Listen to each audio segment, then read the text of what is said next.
সকালে উঠে দুধটা গরম করে নিয়ে একখানে নতুন একটা কফির পাতা এনেছিলাম, হেজেলনাট কফি মিক্সড। এটা আমি নতুন ফার্স্ট টাইম ট্রাই করছি, তোমরাও ট্রাই করে দেখতে পারো।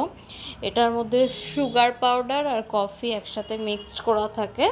কেউ চাইলে কোল্ড মিল্কের সাথেও অ্যাড করতে পারো, আর চাইলে হট মিল্কের সাথে অ্যাড করতে পারো।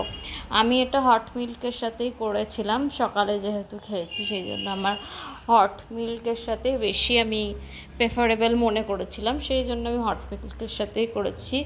খুবই ফ্লপি হয়েছিল জিনিসটা, মানে কি বলবো, মানে পুরো ক্রিমি একেবারে, ব্যাপারটা একেবারে আমার তো খেতে খুবই দারুণ লেগেছিল। তোমরাও চাইলে ট্রাই করে দেখতে পারো কীরকম লাগে ব্যাপারটা।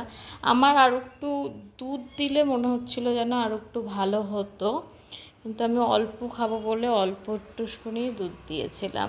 কিন্তু খেতে কিন্তু টেস্টফুল ছিল, যাই বলো তাই বলো। আর যারা একটু চিনি বেশি খাও তারা একটু সুগার অ্যাড করে নিতে পারো। আমি এখানে সুগার অ্যাড করিনি, যেহেতু আমি অল্প